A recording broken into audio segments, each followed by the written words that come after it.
যি দুজন মহান গুৰুৰ কথা ক'লে প্ৰথমতে মা দেউতা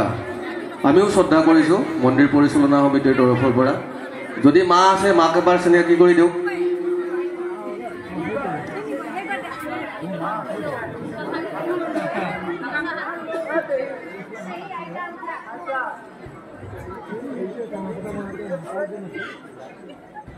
ধন্যবাদ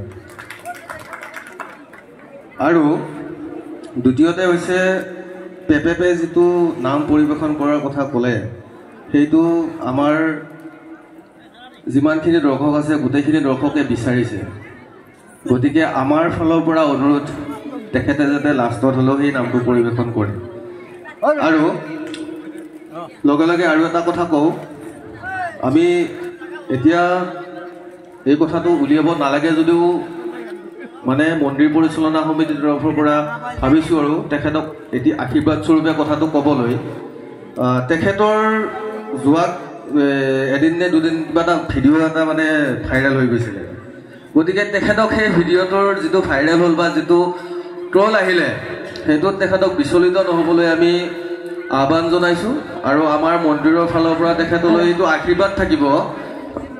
মানুহৰ ভুল হয়েই যিহেতু তেখেতক কিছুমান মানুহে বেয়া পালেও গোটেই অসমৰ মানুহে এতিয়া ভাল পাবলৈ লৈছে গতিকে আমি আমাৰ মন্দিৰ পৰিচালনা সমিতিৰ তৰফৰ পৰা আৰু নাম পৰিচালনা সমিতিৰ তৰফৰ পৰা তেখেতক আশীৰ্বাদেই দিছোঁ যিহেতু আমাতকৈ সৰু হ'ব গতিকে তেখেতে এইবিলাক কথাত বিচলিত নহয় তেখেতৰ কৰ্মক্ষেত্ৰত নিপুণভাৱে আগুৱাই যাবলৈ আমি অনুৰোধ জনাইছোঁ ধন্যবাদ নমস্কাৰ আৰু মই কথাটো ক'ম বুলি ভাবিছিলোঁ কিন্তু যিহেতু মই বেলেগ কথা কৈ দিলোঁ সেইকাৰণে পাহৰি গ'লোঁ আমাৰ যোৱা পৰহি আছিলে আমাৰ নাম হাজো বৰম্বৈ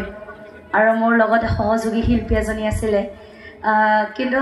সদায় সকলোৰে ভাগ্য একে নাথাকে গতিকে মোৰ সেইদিনা চাগে অলপ ভাগ্যটো বেয়া আছিলে কিন্তু এটাও সৌভাগ্য যে কাৰো একো অসুবিধা হোৱা নাই আৰু মই যদিও পৰিছিলোঁ আৰু নিশায়ো গম পায় যে সদায় আমি একে ঠাই নাপাওঁ সমান ঠাই নাপাওঁ গতিকে সেইদিনাখনেও মোৰ অলপ ঠাইখিনিও বেয়া আছিলে গতিকে মোৰ ভৰিখন পিছলি পৰিছিলোঁ যদিও মই কিন্তু তালযোৰ এৰি দিয়া নাছিলোঁ আৰু শেষলৈ মই নিজে নাম থৈ দিছোঁ পৰি হ'লেও মই নিজে নাম থৈ দিছোঁ গতিকে বহুত ট্ৰল হৈ আছে আৰু মই প্ৰথমৰ পৰাই একেবাৰে বিতৰ্ক লাগিয়ে আছোঁ গতিকে যদিও মই প্ৰথমতে বহুত হতাশ হৈছিলোঁ এই বিতৰ্কবিলাকত কিন্তু এতিয়া মোৰ